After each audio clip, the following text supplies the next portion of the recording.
by 2018, the working class in Mexico had been completely destroyed. I mean, any semblance of class power had been smashed. You had like real harsh neoliberalism in Mexico since 1982, and it just kept getting harsher. And anything that gave the popular classes power or standing or even basic dignity had been cut out from under them. And so by 2018, they were depoliticized, dispirited, and without much of a sense of cause.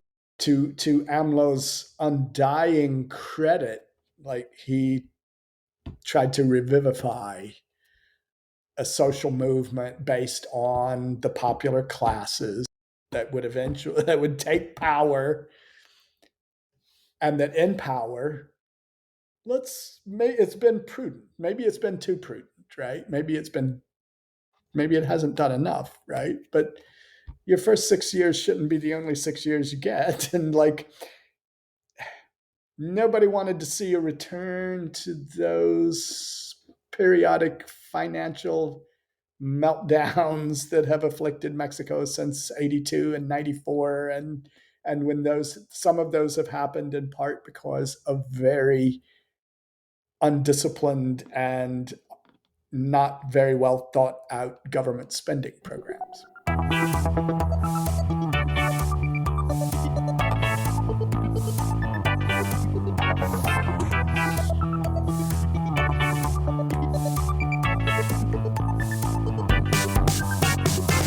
Milan ou Tripoli, Vilnius ou Benghazi, Paris, Moscou, on fait le bunga, bunga, Bangkok ou Bogota, Le Caire ou Jakarta, Gustabia, on fait le bunga, bunga, Stockholm ou Monaco, ou Montevideo, Oslo, Tokyo, on fait le bunga, bunga. Hello everyone, welcome back to BungaCast, the global politics podcast at the end of history. I'm Alex Hochuli here in Sao Paulo, Brazil, and today we're talking about Mexico's election, previewing what will be an important election this weekend. It's Wednesday, the 29th of May. You're hearing this, Thursday, the 30th of May, and I'm here with Roger Lancaster, who's telling me what's about to go down in Mexico City within about half an hour of us recording this. Within a half hour, the campaign will close. I suppose everyone is going to be having a campaign final event right about now. Sheinbaum's will be a monster rally in the Zócalo of Mexico City. 1 million people you're predicting. I'm predicting, like, we'll see if I'm predicting 1 million people. That means the Zócalo will be full and overflowing into the side streets. No, I mean the Zócalo I haven't been to Mexico City, but it's this massive square right in the center, right? I mean it's just enormous by the like pictures. Red Square. It's one of those enormous public squares, and it's truly a phenomenon to behold. The center, the capital, the center of the old Aztec Empire was there, and of course, there it is today, still, like in the center of Mexican cultural life, in a way, Mexican political life, certainly. Well, and the ability to get huge masses of people all together in one place. Well, I guess that's kind of a little bit of what we're talking about. So we're gonna talk about the election. I should say for the listeners who don't know Roger, where have you been? Anyway, you should check out the recent episode which came out, I think, last month on Roger's most recent book. It's a very excellent book called The Struggle to be Gay in Mexico, for example. That's part of the title. It's Mexico, for example. And we talked about that as well as kind of the wider backdrop of Mexican history, the left, conservatism, etc. And now we're going to be talking about the election specifically. But I would urge listeners to go and check out that episode. Roger has lived on and off in Mexico for decades now.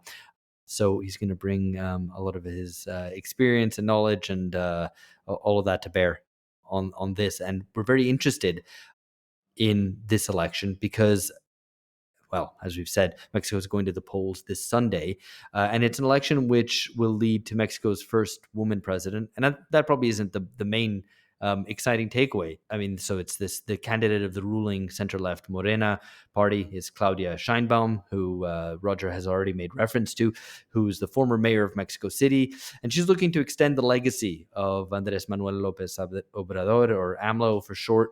And that's what we're going to focus on here, because AMLO rather divides opinion. He's disliked by the right and by the credentialed class. He's also made enemies among feminists and other in the social movements.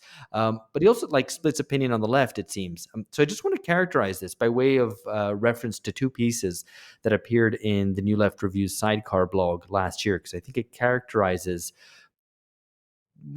kind of the difference of opinion on that there might be on AMLO. I mean, these, whether from outside or from inside, perhaps. Edward and Ackerman argued in Sidecar that AMLO is fighting against neoliberalism and maybe even moving beyond it. And he cites ideas like having AMLO having raised wages, increased spending, passed pro-union legislation. Now, in opposition to this, Ramon Centeno argued that these successes are overstated, that AMLO's so-called Republican austerity, and we're going to get onto what that is in just a bit, AMLO's Republican austerity is just a sort of leftish rebranding of standard neoliberal fare. AMLO has relied too much on the military, and the left's support for him is just another case of the left once again falling for populism instead of struggling for working class autonomy. So I suspect that sets the terms of the debate up quite well in terms of what a kind of varying left interpretations of AMLO have been, and we're going to get on to that because, well, we're going to be talking about AMLO's legacy and how it may or may not be extended. And we're also going to talk a little bit about the deeper meaning of AMLO's populism, I think, because I'm quite interested in this idea of the relationship between the construction of national identity and class struggle and class loathing as well, and how all these things have sort of intermixed under AMLO's 6 years in power. So, Roger, first of all, maybe a slightly awkward question, but what are the stakes in this election? Are there stakes? It seems like a foregone conclusion, but what are the stakes?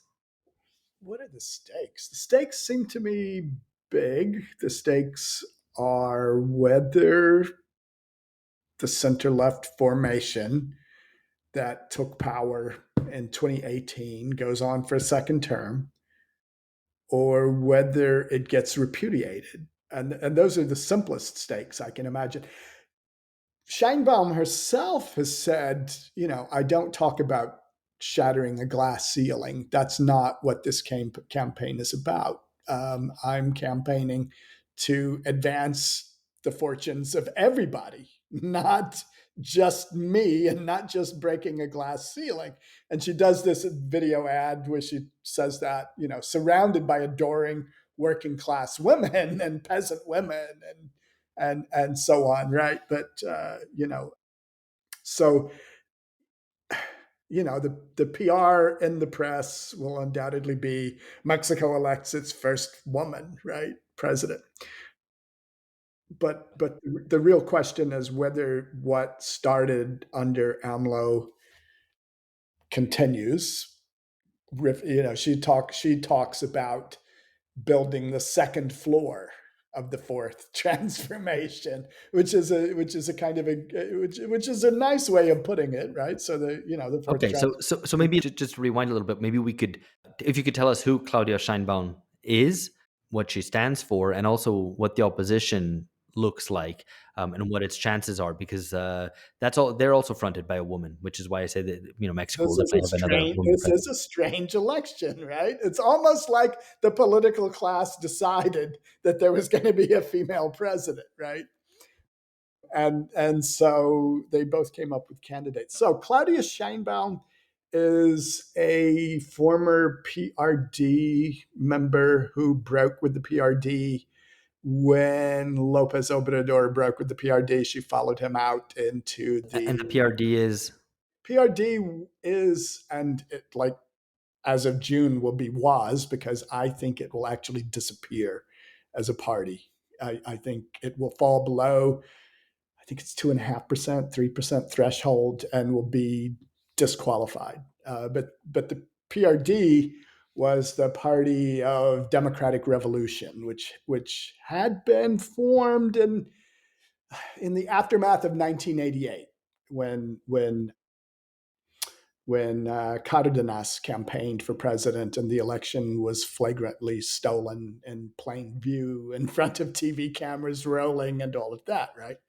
But the party emerged out of a coalition of left wing socialist and some Leninist groups who converged in 1988 and provided a platform for Cardenas's campaign, and defections from the PRI. So, in one sense, it's a split from the old PRI. It's the left wing split from PRI, but it's Right. also like the base rank and file activists who are all left wing militants, mostly class of 1968, right? So the PRD, when AMLO left, he took pretty much everything that was worth taking and left a shell. And again, the PRD currently caucuses with the conservative coalition that's running against Sheinbaum, which is funny. Right. So what is this? What is this coalition that has been cobbled together from opposition parties who probably don't have that much in common? So Sheinbaum comes out of the PRD, then into Morena, and look, she's a ethnic Jewish woman, grandchild of Holocaust survivors. Grew up in her father was a communist activist. Grew up in left wing circles in Mexico City. Grew up in a middle class left wing background. Studied hard, but she ends up in politics, right? So that's her background.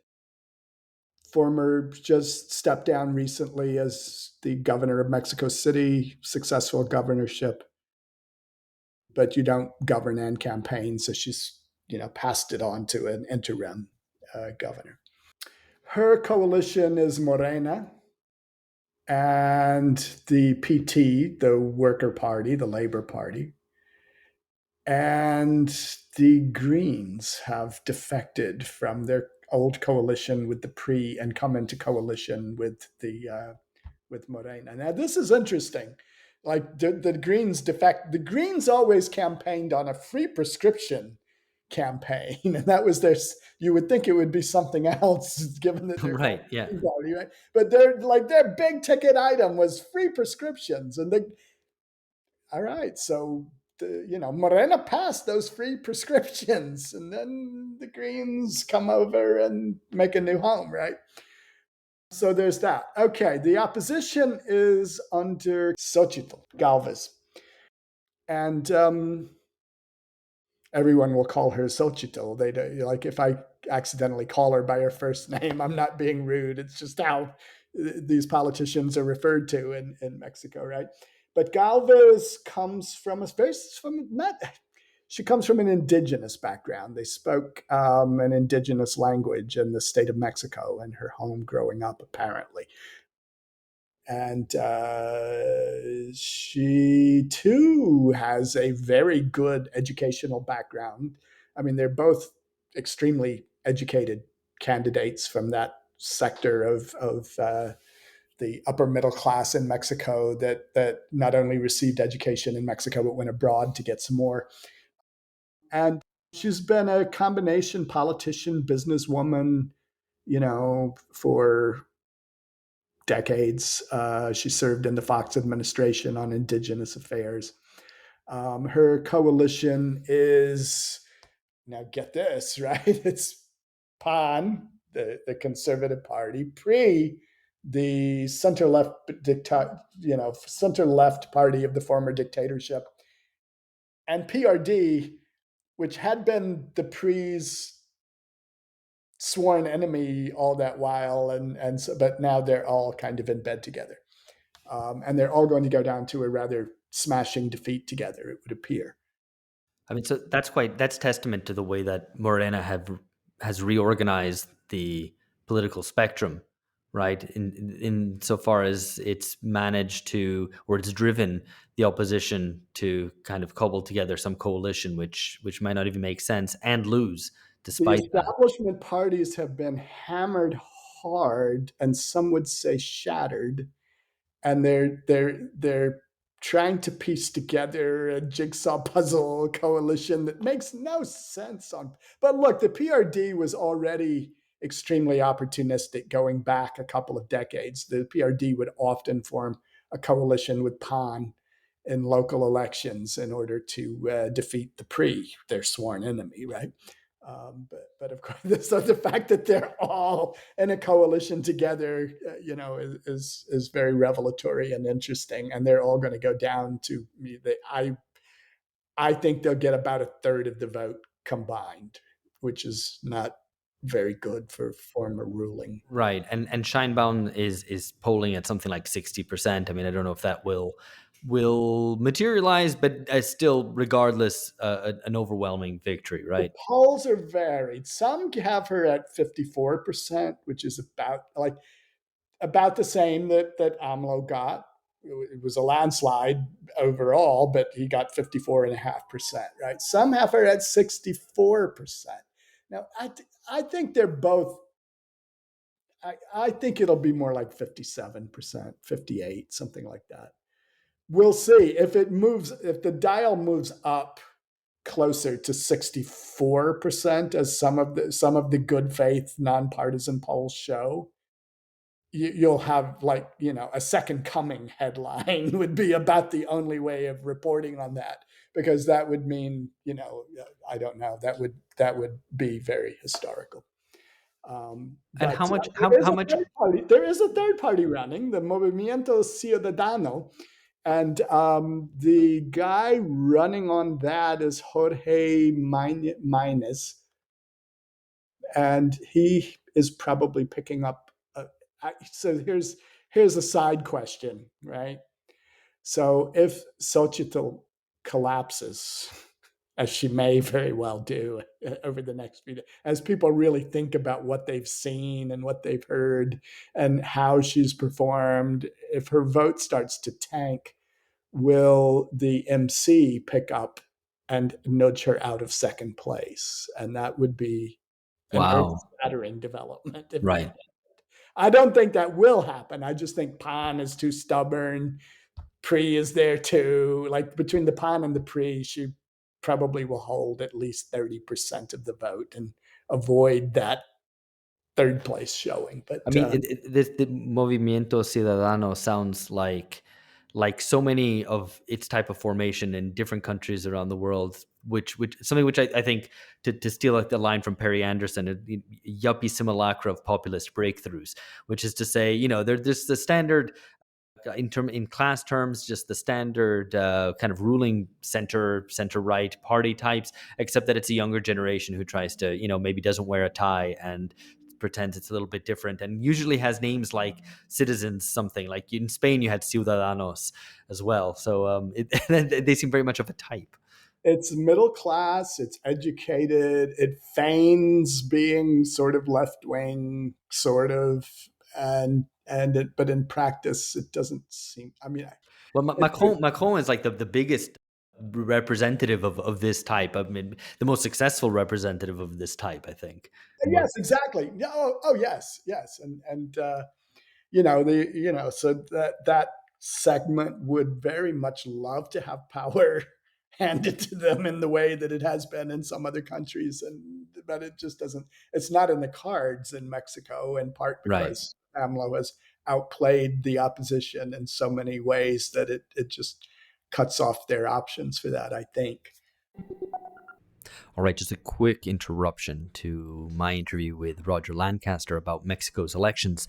The entirety of this episode is only available to our patrons at patreon.com/bungacast. You get a good chunk of it free, but if you want to hear more and you want to hear the continuation of our discussion, you'll have to head over to patreon.com/bungacast.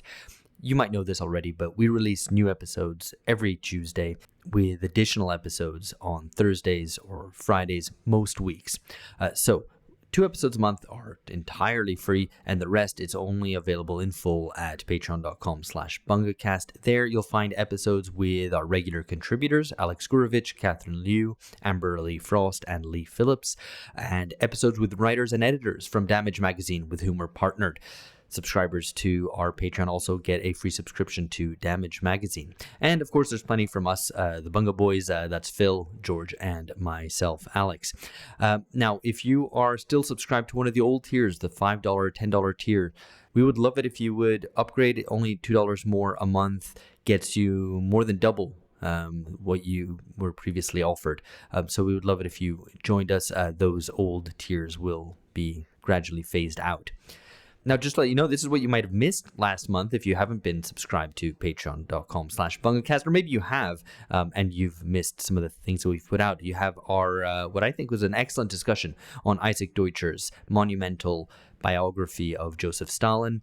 That was in the Reading Club. We have a discussion on the politics or anti-politics of Alex Garland's Civil War. And at the start of this week, we had on the renowned music critic Simon Reynolds, he of Retromania fame, talking about his new book, Futuromania, and whether today's high-tech future music is actually all that futuristic in content. And what we've got coming up in June, right? So we have, in just a matter of days, writer Juan Rojas with more on Mexico's election, looking at Morena's rule in a regional context. Is AMLO the future? Also, we have Achin Van Eyck on India, Hindu nationalism, and a re-elected Modi, who still rules, but for how long? And also Catherine Liu on professional populists in the culture war, Sam Chris on Saudi modernism, and something on gender strife and birth rates in Korea, and much more. That's all just in June. So subscribe, please. Share the episodes if you would, and tell your friends. Okay, back to Roger Lancaster on Mexico. Starting this maybe a little bit backwards, but who supports the opposition? What type of people who are going to vote for the opposition in this election? Because that'll be a relatively small proportion of the population given Morena's expected victory.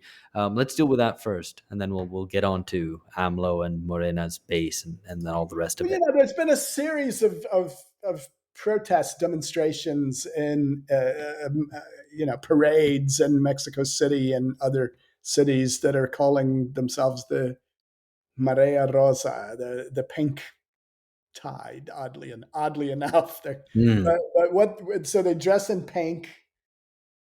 And they're easy to photograph because there's a crowd of people and they're in pink, right? And they have essentially thrown their support to Xochitl. And who are they and what are they like? Okay, so they're kind of, they're educated technocratic people who are accustomed to being listened to, who are accustomed to being given a certain weight in politics. They don't feel that coming off of Morena at all, and they're somewhat disaffected. So I don't know. It's the progressive yuppie vote that can't bring itself to pull the lever for Morena, right? And does that go?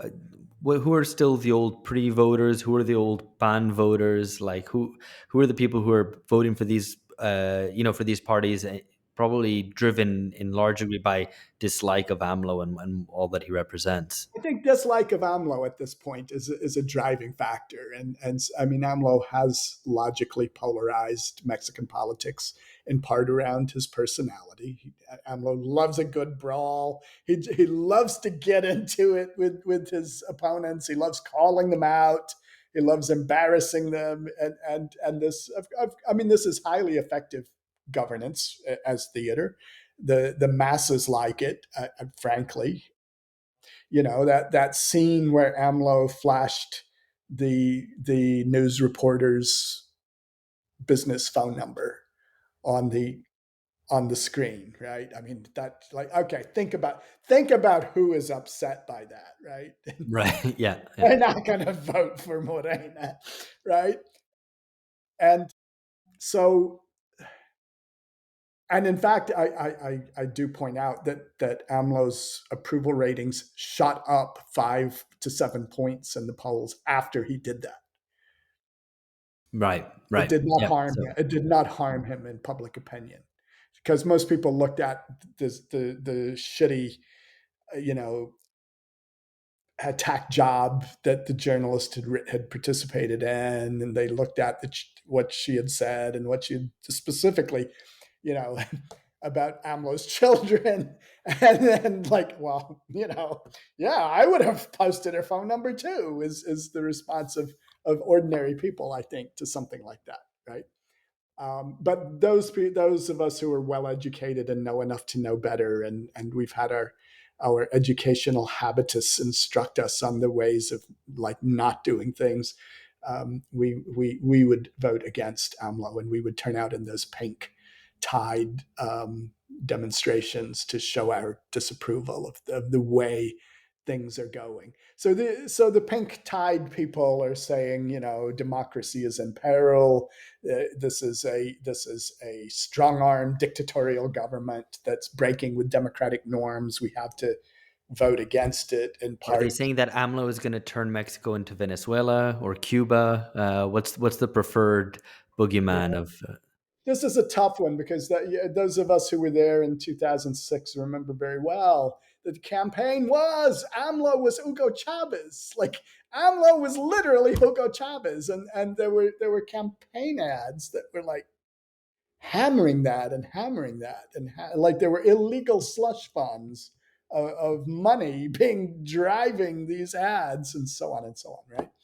And there was a famous one that I think what's his name, Clinton's, I'm blocking his name, Clinton's campaign manager had come up with, right? Bill Clinton's. And it has a bicycle leaning against a wall, and it's wobbly. It's about to tip. It's like not quite stable, and it's going to fall over. The gist being that, like, AMLO would destabilize Mexico, and the bicycle would fall. So there's that vote, right? And that I don't know how to call, like, Yeah, but I think we get this. educated liberal voters are probably more of them are going to go for MC than for Xochitl. I suspect when it all settles out, it's a strange thing. Traditional conservatives are certainly going to go for the PAN pre coalition candidate, and you know, powerful supporters, you might say the ruling class, right? I mean, the elites are certainly unhappy with Morena in power, and they would mostly prefer not to have it, although a few of them have made their peace and have even come into something like constructive machinations with Morena. So it's the anti. It's really first of all, it's a referendum on the past 6 years. If you feel like you benefited, if you feel like the guy did the best job he could do under the circumstances, if you feel like it's better than it was, if you feel like democracy opened up a bit, then you're going to vote for Right. Sheinbaum, and So I and mean, I well, I think mean, like all. that's a big majority. Yeah, yeah, right. That's what I was going to get towards. That it seems that a lot of people are satisfied in some way with the way that the direction that Mexico has been heading in the past 6 years, and has a sense that at least AMLO had their back. So Scheinbaum is going to continue the coalition that he's built and the social basis of support that he has.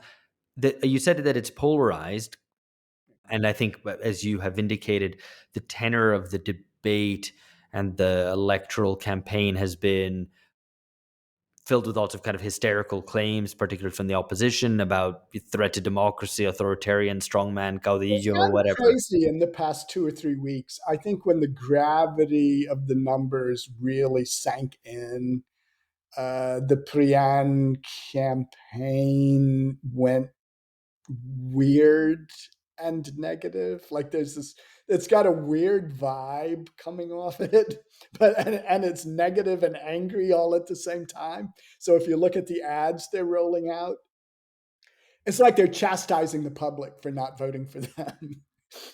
Right, right. So, Literally, they're chastising the public now, which is which never a good look. It's never bad, a good bad look. note, bad note to end on. The public doesn't like to be chastised. So yeah, it's got this weird, angry, negative energy, and I think it's probably hurting them a lot more than what they would have if they had just stood still and not said anything. They would be better off than they've gone negative. They try to remind you that Sheinbaum is Jewish. Now, I sometimes wonder whether there's an undercurrent. In American politics, there are famous cases where it looked like the black candidate was winning, and then when the votes came in, it turned out he wasn't. And so, is there a similar dynamic happening here where voters are embarrassed to tell you that they're not going to vote for Scheinbaum because she's Jewish? I don't think so. I don't think it works that way at Hmm. all. I I, don't. I mean, I would find it surprising, particularly Mexico, if there was kind of an undercurrent of anti-Semitism, which would kind of be skeptical of her as not I think Christian or something. I mean, there's ordinary, mundane, garden variety anti-Semitism in Mexico. There really is, and it's a weird variety. It was imported from Spain, like it came over on Spanish, ships, and it frames a certain amount of cultural reflexes. But Shanebaum has done her due diligence. She went around, she campaigned hard in every village. She can't stick her head out the door without being mobbed by adoring members of the public, right? She everywhere she goes, throngs turn out. Someone gave her a rosary at a campaign stop, and she wore it for 3 days. She that right? Yeah. So, I mean, wait. So, before we get on to what AMLO's legacy has been and why it's been such a seeming resounding success, that maybe something like 60% of people will vote for AMLO's chosen successor. You mentioned polarization. Does is the how clear is the class polarization behind? Well, as it plays out in this election. So this was the interesting thing. All right. So AMLO came in on a vote in 2018 that was a massive rejection of the political status quo. And that's important to remember, right? I mean, so you had the Fox administration in 2000. Then you had the Calderon administration in 2006. Both of them were pawn. And then you switched back again to pre with Peña Nieto, and from 2012 to 2018, right? So you had these three consecutive experiments in democracy, as it were. They were extremely disappointing to most people. And by 2018, by the end of a very corrupt and troubling run, Mexican voters en masse voted against the status quo. Now, if you analyze closely the results, AMLO did well in middle class neighbor. He did well with the middle classes. He did well with the working class. He did well with peasant villages, and so on. There wasn't a strong class polarity to his. There was some, but it wasn't a strong class polarization yet. By the midterm elections, that has changed. Like, AMLO has established his policies as a kind. I don't know. Populist economic policies, certainly rolling out more benefits for more people. So AMLO started a process of expanding existing benefits and creating new benefits at the same time. And a lot of people benefit, like poor people benefited from it, right? He So, I also mean, can has he been able to build a kind of new constituency, a new basis on the basis of that welfare spending? I mean, I'm thinking a little bit of what Lula did in his first terms in Brazil, where yes, I he didn't have the support of the poor. He won that over in the course of being in power. interesting, and I think very similar, right? So by those midterm elections, it's very clear that there's class polarization happening. So, like, take Mexico City, for example. Mexico City is an interesting case. It is a leftist city, but it's not a city that's reflexively in favor of one party or another. They will give votes to PAN or PRI or Morena or what have you, right? So while Morena had won all of the neighborhoods in Mexico City by good margins in 2018, by the off term elections, the city is split right down the middle. PAN won the nicer neighborhoods. PAN won, the educated middle class voters. And Morena won in the half of the city where poor people live, working class people live, that aren't places where tourists go, and and so on, right? So by that by that election, the class polarization was becoming very clear. Now, will that accelerate this year?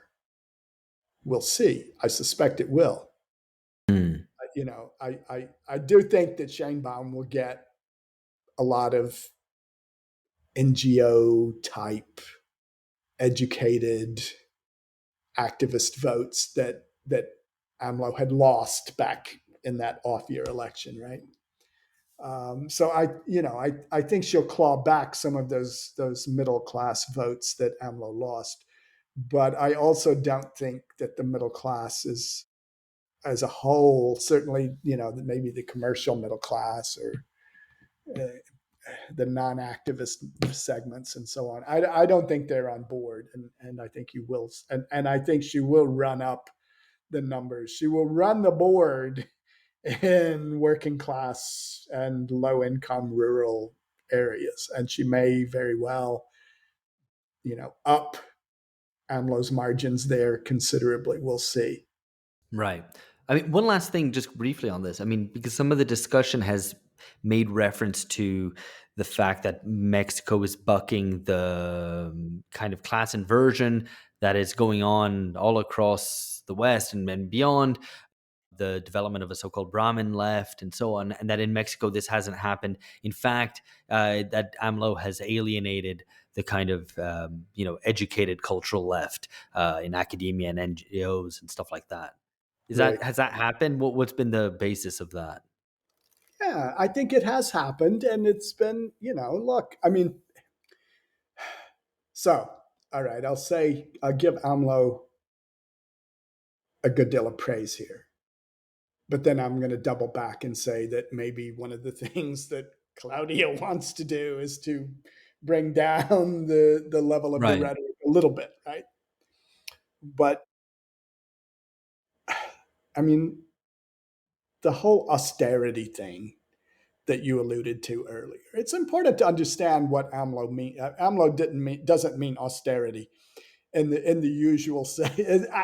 Right. So yeah, what is I Republican austerity? Yeah, What it's what maddening how he's used this word, right? I mean, austerity usually means that the working class and the poor are going to take it on the chin, and that's been the actual fact in Mexico since about 1982, right? What the way AMLO has used the term Republican austerity, he's. I'll also draw in an analogy that some of your listeners won't like. I mean, this is a left wing version of Drain the Swamp. yeah. Uh, I mean, it's absolutely popular. It absolutely has support among the working. I doubt our listeners are so hysterical as to be horrorized by something like that. I mean, Horrorized by a Trump analogy. Oh yeah, my no, I think they'll be fine with that. God. Okay. All right. They'll be fine with it. Okay. So drain the swamp on the Republican austerity model means that, as AMLO puts it, there will be no more rich government and poor nation. And by rich government, like, look, the civil servants and the government providing class had enriched itself very. They enjoyed perquisites and they enjoyed bonuses and they had high salaries and they also were taking money under the table and so on, right? Like, I mean, I guess like most developing countries and certainly across Latin America, that Shot. there's been a dependency on the state, right? Yeah, That capital doesn't stand on its own 2 feet very well, and the state, but then the judiciary is fabulously paid, and a lot of the civil servants are very well paid, and it's a route, yeah. it's a basic sinecure, right, for sections of the It's a state middle cemetery, class.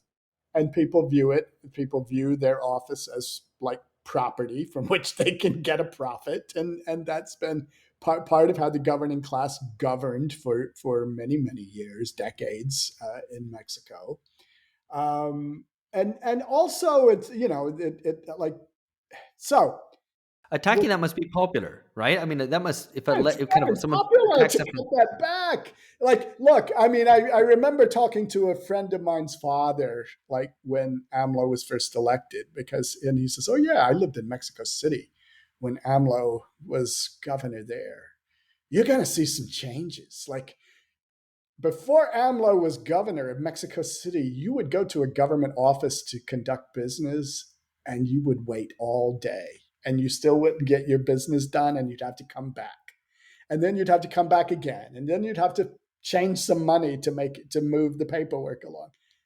When AMLO was governor, you went to a government office, and God damn it, they attended to you when you came in, and you got your business done without passing a bribe. Like that was a big change, right? Okay, so he's done this somewhat on a national level, right? So he has stripped the political class of its sinecures and perquisites. They have been very unhappy about that, by the way, and that's the source of a lot of the opposition to him. They have definitely felt this. That's his perpetual ongoing war with the Supreme Court, which was paid lavish salaries and had a slush fund, and so he seized their slush fund and redirected it to something else, and so on, right? So there's been a constant battle over the surplus that's there, located in government circuits, and AMLO Mm. has basically deprived the civil servant class from access to those circuits of surplus money floating around. This is extremely popular. I don't have to tell you, right? This is extremely popular. It's also Be popular anybody anywhere in the world, I suspect. I mean, it's also polarizing in quotation marks because well, it is, right. And again, look, a lot of what he does in his mañaneros, if you sit through them, and they are long and they happen every goddamn day, right?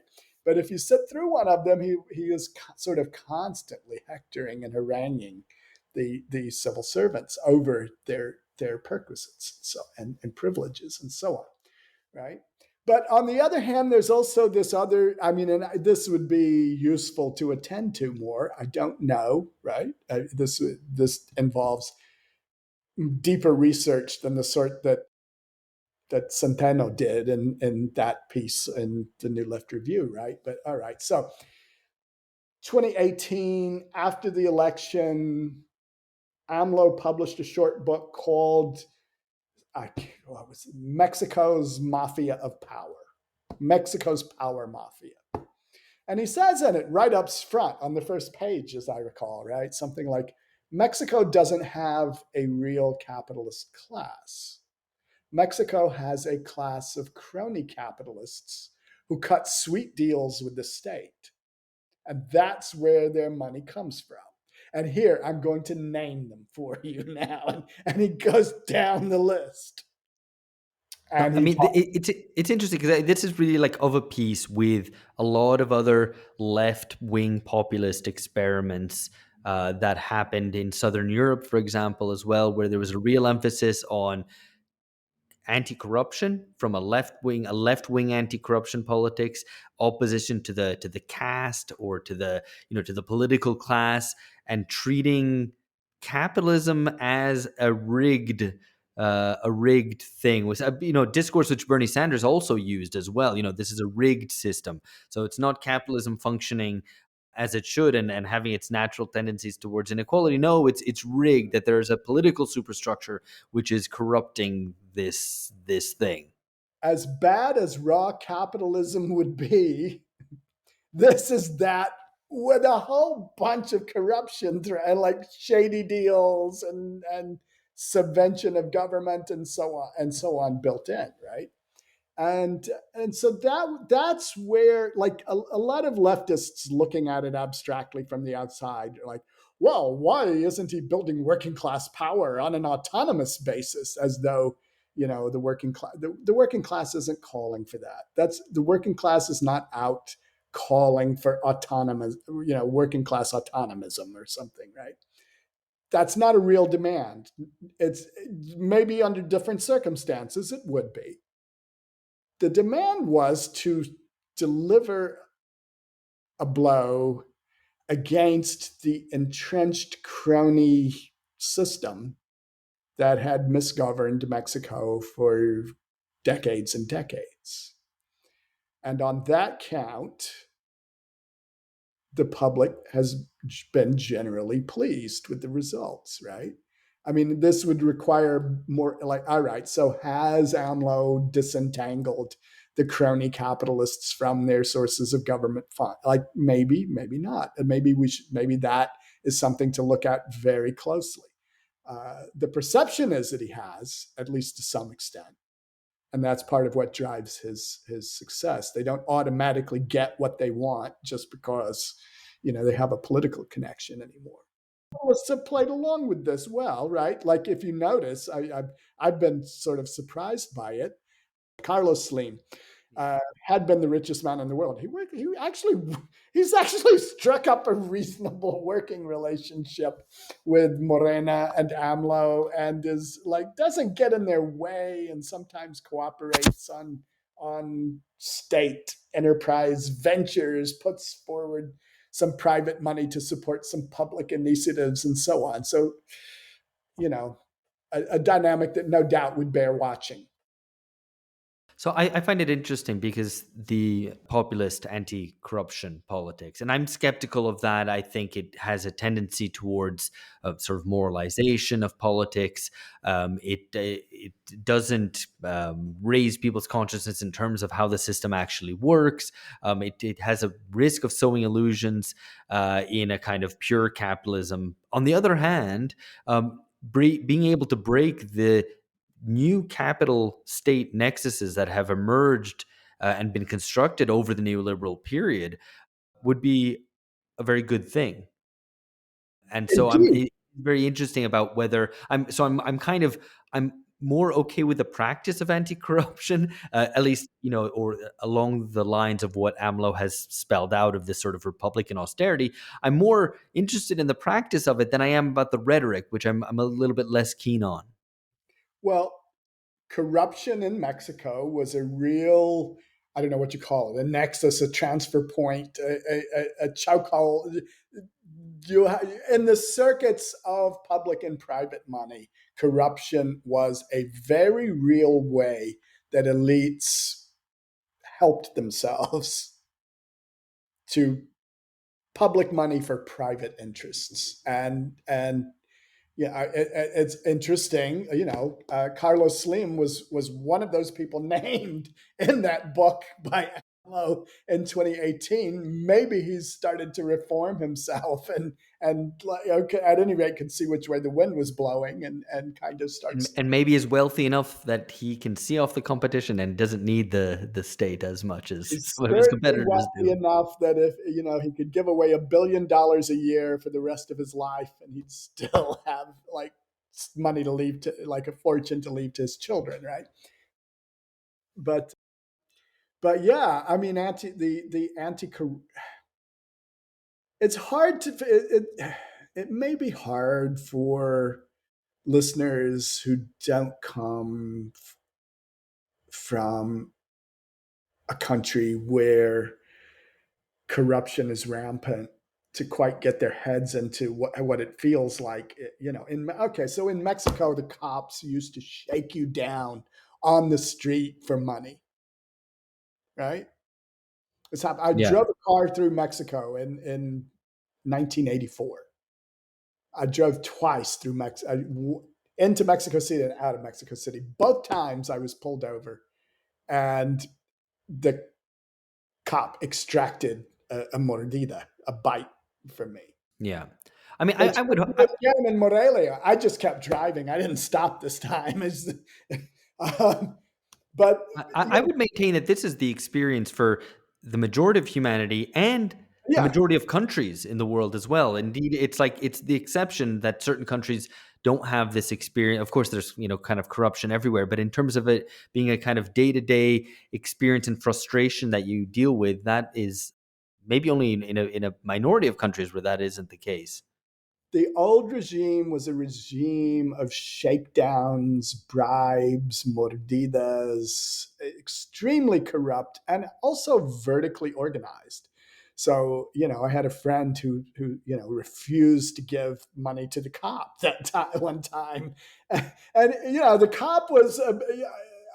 You almost felt sorry for. You don't really feel sorry for him, but like he says, look, you know, you don't give me, like, think about it. You don't give me the money. I can't give the money to my boss. He can't give the money to his boss, and he can't pass it on up the system to the pre at the end. Like, what do you want? The whole system to fall apart? And of course, that's very much what this little communist agitator wanted, was for this whole system to fall apart, right? But it was very durable and it lasted a long time. And everybody who ever had any, like, even if you didn't have any business with the state would go out and find you and shake you down, right? And this was the experience of being caught this way and humiliated this way without any recourse. I think you have to understand that to understand very well the salience of the anti-corruption politics in Mexico, for sure. But this is So it's important that the public doesn't feel like it's being victimized this way. right. So I want to, we've been going already for a good 45 minutes. I wanted to move on to talk about AMLO's legacy, or what his 6 years in power have been like, because at the kind of top level macro indicators, as well as kind of more social concerns, it all seems to be not revolutionary, but rather good. Rather good in a context of recent Mexican history where there hasn't been a lot of that. All right, unfortunately, that's the end of the show. The full thing, though, is available at patreon.com/bungacast. We hope to see you there.